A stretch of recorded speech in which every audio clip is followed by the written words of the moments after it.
Alors après cette vidéo sur l'économie dans la tradition européenne, nous revenons à des problématiques plus contemporaines avec l'intervention de Philippe Schletter, qui est un chef d'entreprise, qui a écrit il y a quelque temps « Management, le grand retour du réel ». Il vient répondre à la question « Les nouvelles formes de travail, aliénation ou libération ». Je vous demande d'accueillir Philippe Schletter.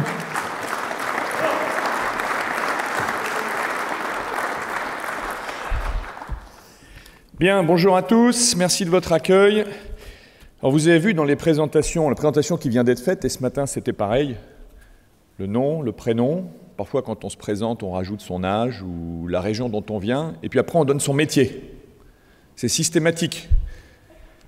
Et c'est pas anodin en fait, ça veut dire que autour de la lignée, parfois de la région dans laquelle on est enraciné, il semblerait que le travail ou notre métier fasse partie de notre personnalité ou peut-être même, oserais-je le mot, de notre identité. C'est comme ça en tout cas qu'on est décrit. Alors évidemment, aussitôt qu'on dit ça, une petite voix en chacun d'entre nous nous dit « Non mais je ne saurais être résumé à mon travail, je suis plus que cela, évidemment. » Et c'est vrai, évidemment que c'est vrai. L'ensemble, l'homme est par définition une personnalité fonctionnelle, complexe, multidimensionnelle, et au-delà de son travail, il est évidemment construit par un certain nombre de dimensions, que ce soit son appartenance à une civilisation, une culture, une nation, le fait qu'il soit peut-être père ou mère de famille, et puis que, ma foi, il s'adonne au vélo, au body painting ou à la belote bridgée. Voilà, donc plein d'éléments le caractérisent, mais le travail semble avoir une sorte de dignité particulière. Le travail passe avant. Et à tel point que lorsque nous exerçons une activité, nous sentons bien qu'on ne plaisante pas avec cela. Le peintre du dimanche ne va pas prétendre se caractériser comme peintre, car il sait qu'en faisant cela, il attente à la dignité du véritable peintre. Le marin qui va tirer quelques bords quand il fait beau ne se déclare pas navigateur, car quand il fait ça, il sait qu'il usurpe la place de quelqu'un, il usurpe la dignité de quelqu'un, un peu comme ces snobs qui se mettent une particule pour avoir l'air de briller en société. Et donc, notre travail, notre profession, notre métier tient à notre être. Il tient profondément à notre être dès lors que nous avons réalisé réellement un travail de manière professionnelle, de manière structurante dans notre vie. Le cycliste professionnel est cycliste, le cycliste occasionnel fait du vélo. C'est pas la même chose. Bon, et donc ça a toujours été ainsi. Et d'ailleurs, dans les sociétés traditionnelles, dont on vient d'avoir une évocation, dans les sociétés d'ordre, ordre avec au singulier comme ordre au pluriel, le métier le métier qui était le vôtre donnait la place que vous aviez dans la société. Et d'ailleurs, le métier était généralement héréditaire. Et on construisait ainsi des dynasties avec grande continuité et grande stabilité autour de métiers. Et finalement, le métier se cumulait avec la lignée, au point d'ailleurs que les métiers ont profondément, se sont traduits dans les noms de famille, que l'on pense à ces centaines de milliers de Smith en Angleterre, de Schmidt en Allemagne, de Lefebvre en France, qui sont tous descendants d'honnêtes forgerons de village. Honnêtes, on n'est pas sûr, mais on imagine. Et donc, ça a toujours été vrai, effectivement, que ce travail fait partie de l'identité de l'homme. Alors aujourd'hui, évidemment, les choses sont beaucoup moins stables et il est assez rare que les métiers soient héréditaires. Un métier est davantage choisi. Mais pour autant, je pense qu'on peut continuer à dire qu'il fait partie de l'identité de l'homme. Vous le savez bien, la notion d'identité, elle est parfaitement duale et que les groupes humains, les hommes, les nations ont une double identité. Ils ont une identité qui est héritée et ils ont une identité qui est de projet. Eh bien, le travail était probablement hier une identité, plutôt faisant partie de l'identité héritée. Le travail, dès lors qu'il est davantage choisi aujourd'hui, fait partie de l'identité de projet. Et on le voit d'ailleurs très facilement quand on écoute les jeunes enfants qui vous disent « Moi, je veux être pompier, je veux être boulanger, je veux être médecin, je veux être aviateur. » Alors, aviateur, je ne sais pas s'ils pourront encore l'être, avec ce que vous m'avez compris. Mais il y a derrière ça une projection de ce qu'ils ont compris du monde, une projection des valeurs qu'ils veulent vivre. Et il y a derrière cette profession projection à la fois un clin d'œil de l'imaginaire, mais également une sorte d'éveil de la volonté chez ces jeunes êtres. Et effectivement, le travail a toujours été projection. Et depuis la nuit des temps, le travail a été projection. Et c'est d'ailleurs ce qui a fait que l'homme, ce petit être chétif, nu et désemparé au milieu de la nature, qui n'est pas toujours hospitalière, loin s'en faut, a pu évidemment survivre. L'homme, vous le savez, il naît dans le plus simple dénuement, il n'est pas adapté à faire face à la réalité de la nature, il est indéterminé, comme dit Nietzsche, ou en tout cas il est inférieur. Et en revanche, contrairement à l'animal qui, lui, capte le présent et est prisonnier d'une sorte de programmation biologique qui lui donne son rôle ici et maintenant, l'homme, à sa différence, est dans une logique où il est sans cesse surpris, étonné, où il commence à prévoir. Vous savez, c'est Prométhée le prévoyant qui est envoyé vers les hommes. L'homme commence à prévoir, commence à s'organiser, à prévoir ses actions, à raisonner ses actions. Et chez l'homme, l'action raisonnée porte un nom, ça s'appelle le travail. Et donc, voilà... Hop, pardon. Et donc, ce travail, effectivement, commence par la fabrication de l'arme ou de l'outil qui vient remplacer cette griffe que l'homme n'a pas à sa main. Et c'est ce travail qui va faire que l'homme va passer de proie à chasseur, de chasseur à éleveur, bon, jusqu'à aujourd'hui domestiquer la nature avec les circonstances qu'on peut en connaître, mais probablement que c'est l'inventivité et le travail de l'homme qui font que depuis le début, il s'émancipe de la matrice originelle et qu'il va trouver à la fois conditions de sa survie et probablement aussi conditions de son confort et conditions de sa survie. Et du coup, ce travail émancipatoire est la grande leçon de l'humanité. Depuis la nuit des temps et jusqu'à aujourd'hui, l'humanité avance au gré du travail des hommes. Et aujourd'hui, considérer que le travail est quelque chose de vil ou mettre de côté le travail parce que ce serait aliénant ou quoi ou qu'est-ce, eh bien, quelque part, c'est faire fi de cette relation anthropologique au travail que j'ai expliquée et que nous continuons aujourd'hui de prolonger avec ces métiers dans lesquels nous nous inscrivons et dans lesquels nous voulons chercher l'excellence et qui nous constituent. Et l'aventure humaine est une aventure de travail. Ne pas considérer le travail, c'est faire fi des pyramides, c'est faire fi du Parthénon, c'est faire fi de Notre-Dame, c'est faire fi de Stonehenge. Tout ceci a été créé par le travail et la sueur des hommes. Et mépriser cela, mépriser cette dimension essentielle de l'épopée humaine, c'est, me semble-t-il, se comporter comme une sorte de passager clandestin de l'aventure humaine. Considérer que le travail est indigne de moi, parce que je ne veux pas fournir l'effort qu'il exige de moi, eh bien, c'est faire primer les intérêts individuels sur les intérêts de la communauté. C'est refuser la générosité, puisque le travail, c'est aussi un don aux autres. Je rappelle que les communautés humaines existent d'abord parce qu'elles sont des communautés de travail. Ce qui a uni les hommes, c'est qu'ils ont eu besoin d'être à plusieurs pour tuer une bête malfaisante ou abattre un arbre qui servira à protéger le clan. Et donc, vivre en écart ou en retrait par rapport à ce don du travail, c'est une sorte d'égoïsme qui, à mon sens, ne doit pas être accepté. Vous connaissez tous la phrase issue de Marx sur les eaux glacées du calcul égoïste, qui caractérise le bourgeois qui, par sa volonté d'accaparer et de jouir, nuit à la communauté. Eh bien, je considère que le fainéant qui refuse de contribuer et qui refuse de travailler fait preuve du même égoïsme. Et d'ailleurs, ces deux égoïsmes se répondent.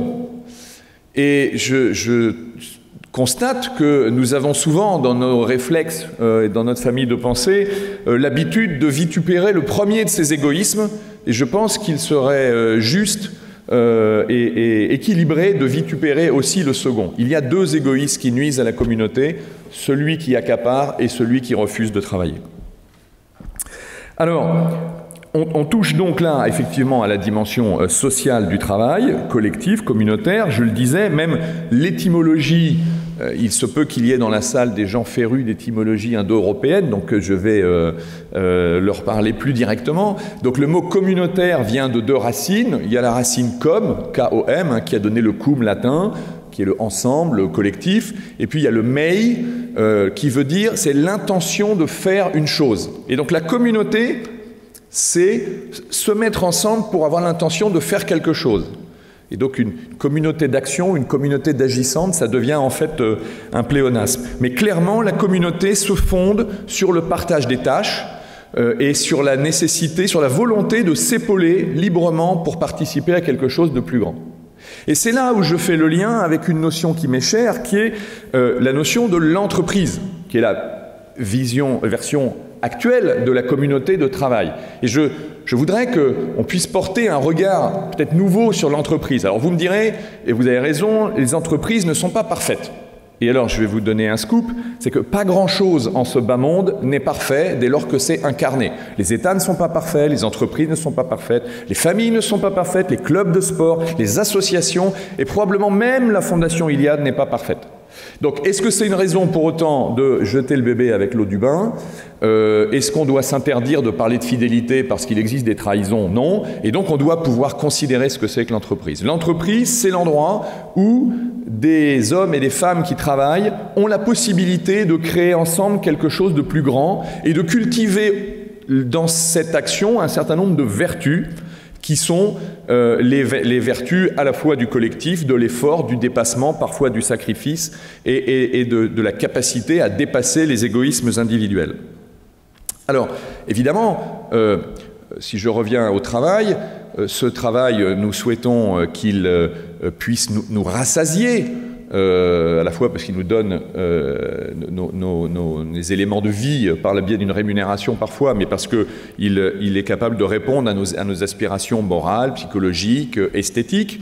Et donc, on attend du travail qu'il soit une belle ouvrage, une belle œuvre, mais attention également à ne pas non plus lui laisser trop de place. Il n'y a aucune raison de ne vouer sa vie qu'au travail, et à l'inverse, ne vouer sa vie qu'au travail, comme toute logique de déséquilibre et d'hubris se fait au détriment des autres engagements sur lesquels nous sommes attendus, que ce soit auprès de notre famille, auprès de notre peuple ou notre nation. En tout cas, il faut nous garder, je pense, nous garder de cette tentation facile de rejeter le travail, de le mépriser, de le considérer comme indigne de nous et de transmettre cela aux plus jeunes générations, même si elles ont parfois sous les yeux le sentiment de grandes injustices dans des rapports de travail. Je crois qu'aujourd'hui, cette valorisation du travail dans la société actuelle, elle est menacée par trois poison. Le premier, c'est un ancien poison. C'est le poison de ce qu'on appelle la lutte des classes, qui n'est pas neuf. La lutte des classes, quand on y pense, qui démarre sur le constat objectif de grandes inégalités, même d'injustice dans la société industrielle, et je ne reviendrai pas sur le sujet, mais la lutte des classes, c'est le premier des poisons des constructeurs, parce qu'il remplace la dialectique de la communauté par une dialectique entre le possédant et le prolétaire. Et qu'il installe le poison de l'envie, le poison de la jalousie, au nom d'un égalitarisme qui n'existe pas. Alors cette lutte des classes, elle a évidemment produit, et pas qu'elle, le communisme et tous les crimes que cette idéologie a jalonné au cours des 2 derniers siècles. Mais elle n'est pas morte aujourd'hui. Et dans le débat qu'on peut suivre sur la vie de l'entreprise, en France, qui est un pays idéologique par excellence, voilà, on a ce virus de la lutte des classes qui repose sur l'envie. Et c'est un virus qui est mortifère, me semble-t-il, et qui justement salit ce qu'il y a de beau dans le travail. Ça, c'est la première chose. La deuxième chose, c'est les notions de revenu universel. Je passe vite là-dessus, vous en avez tous entendu parler. Le revenu universel consiste à dire, demain, il y aura moins de travail qu'aujourd'hui, et donc, on ne pourra pas avoir des salaires ou des revenus liés au travail pour tout le monde, et donc il faut donner une espèce d'allocation à tout le monde. Très rapidement, premièrement, il est complètement faux d'imaginer que le numérique, l'intelligence artificielle, la data, tout ce que vous voulez, va produire demain en France moins de travail qu'aujourd'hui. Je ne m'étends pas sur le sujet, mais ça n'est pas vrai. Deuxièmement, le revenu universel, on pourrait imaginer qu'il existe quasiment déjà quand vous voyez les sommes considérables qui sont allouées par l'État français sur des revenus dits d'assistance, quand ce n'est pas d'assistanat. Et troisièmement, le vrai sujet anthropologique, humain, c'est que vous faites disparaître toute la notion de dignité au travail. C'est-à-dire que désormais, vous avez une allocation sans rien faire.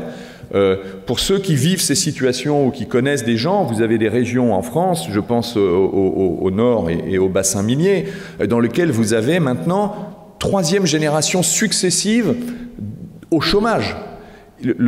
Imaginez les dégâts que ça provoque dans la psyché et dans l'anthropologie des gens qui se sentent à la fois inutiles, qui n'ont pas de quoi confronter leur propre dignité à la réalité et qui finissent, eh bien, ma foi, comme des poules en batterie à qui on va donner un petit peu de rémunération, pas beaucoup, juste pour qu'ils puissent continuer à acheter des écrans plats, du popcorn et du soda.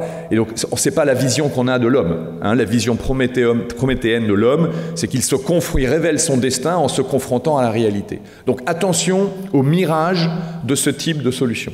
La troisième, beaucoup plus récente, et qui est arrivée avec la crise sanitaire, c'est la notion de télétravail.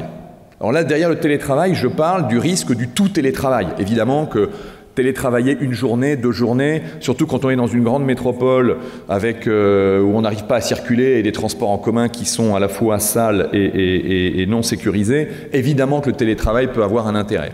Mais générer le tout télétravail, comme d'ailleurs les autorités de ce pays et le ministre du Travail en elle-même, qui est une incarnation du travail et de l'entrepreneuriat, hein, comme tout énarque qui se conçoit, nous a demandé le tout travail aux entreprises, le tout télétravail aux entreprises. Télétravail, en gros, il faut retenir qu'il y a 3 grandes conséquences. Premièrement, sur le salarié, le télétravail est une invasion du travail dans sa sphère privée.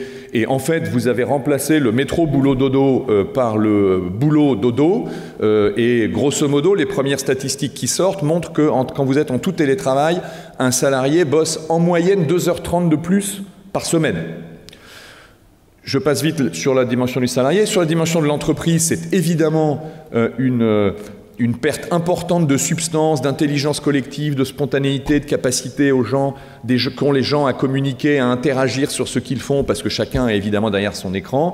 Et donc ça se traduit pour les entreprises par ce qu'on appelle la courbe en cloche de la productivité. C'est-à-dire qu'au début, c'est meilleure productivité parce que finalement tout le monde trouve ça génial, et puis assez vite, la productivité baisse parce que la capacité collective à produire et à être efficace décroît. Et puis surtout, le vrai sujet, il est là encore politique et anthropologique, c'est-à-dire que si on continue à avancer vers ce monde totalement liquide et où en fait les sociétés ne deviennent plus qu'un nœud de contrat, hier avec leurs clients et les fournisseurs, mais demain avec leurs salariés qui sont chez eux, on devient, c'est l'ubérisation et la liquidation du monde, et les entreprises elles-mêmes vont disparaître. Or, une entreprise, elle a besoin d'un impact physique pour porter sur le réel, parfois même d'ailleurs pour influencer des marchés, des normes, que sais-je. Donc ce tout télétravail, là encore, attention, ne prenons pas les vessies pour les lanternes. Derrière l'apparente simplification et l'apparente simplicité et voire le confort pour les gens de travailler de chez eux, vous avez un piège qui se refermera sur une énième communauté humaine qui va disparaître pour nous balancer dans le monde du entièrement liquide, du tous consommateurs. Donc, voilà sur ces 3 menaces sur lesquelles je suis passé rapidement. Donc aujourd'hui, l'Institut Iliad qui nous réunit tous s'est donné pour mission de transmettre. Bravo, encouragement. Il faut, et j'espère, et je sais qu'elle le fait, qu'elle transmette aussi le goût du travail, et du travail bien fait. Ce travail bien fait qui a toujours animé nos ancêtres. C'est ce travail qui a construit la civilisation européenne, qui est une civilisation qui est unique en son genre, une civilisation d'inventeurs, d'explorateurs, de bâtisseurs. Et ça se fait par le travail et par l'engagement au travail, et c'est ça qu'on doit transmettre. Hegel disait, vous le savez, rien de grand dans le monde ne se fait sans passion. À titre personnel et très humblement, je dirais, rien de grand dans le monde ne s'est fait sans passion, ni transpiration. Hein. Et donc, pour que notre communauté soit féconde, il faut qu'elle puisse voir éclore en elle des hommes et des femmes qui sont des gens qui travaillent, qui pensent que les efforts permettront de marquer l'histoire. Pour que nous relevons le défi qui est devant nous, il faut des hommes et d'actions qui ne soient pas que dans la contemplation de leurs justes analyses, mais qui sont prêts à prendre leur part, et parfois même plus que leur part, de manière à rayonner et de manière à la fois à se révéler, mais à montrer aux autres qu'ils peuvent être des phares dans la nuit. Et donc voilà, nous avons besoin, parce que les circonstances l'exigent, nous avons besoin des meilleurs ouvriers, des meilleurs ingénieurs, des meilleurs chefs d'atelier ou de chantier, des meilleurs professeurs, des meilleurs soldats, des meilleurs paysans, des meilleurs managers. On a besoin de cette excellence et on a besoin de ce culte du travail qui est aux sources de l'émancipation de l'homme et qui est aux sources de la réunion des communautés. Alors, en un mot, comme dans tous les domaines de la vie, eh bien, nous avons besoin de gens qui travaillent, on a besoin de bosseurs. Alors merci de votre attention et au travail.